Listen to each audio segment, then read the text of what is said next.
Je sobota, zdravíme z motocyklu v Bratislavě. Ještě jsme pro vás neudělali soundcheck strojů, v Brně jsme dělali, ale máme tady pár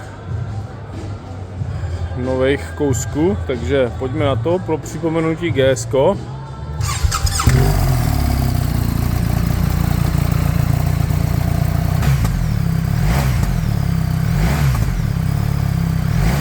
Krása střídá nádheru. Pojďme dál. Jsme trošku schovaní tady za rohem. Děkujem. Takže zvedněte hlavy a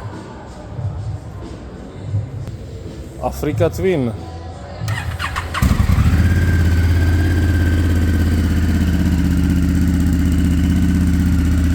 Plumage Next.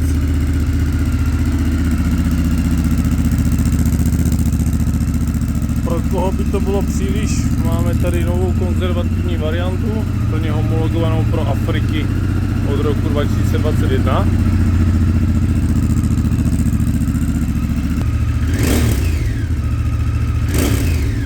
U tohohle stroje bych udělal po výjimutí DB killeru 5 koní a 2500 otáčkách 12 Nm.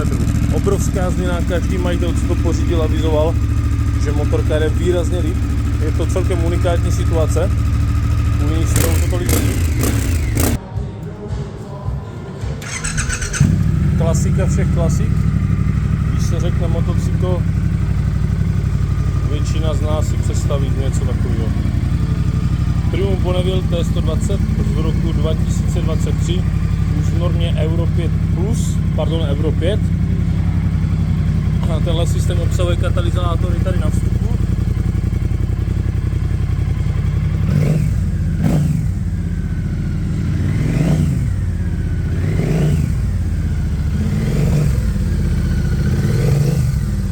A hned vedle tady máme staršího a výkonnějšího bratra, Triumph Speed Twin 1200.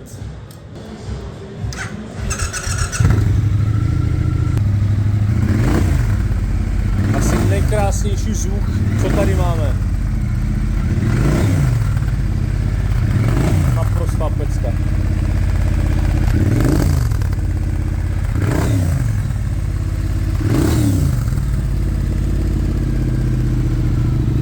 Z druhé strany stánku máme tady Kawasaki Z900, náš nový přírůstek do rodiny.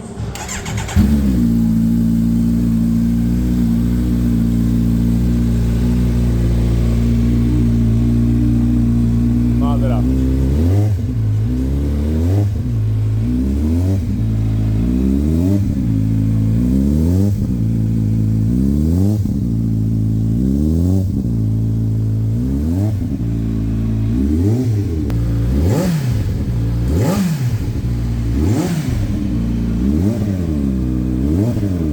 No.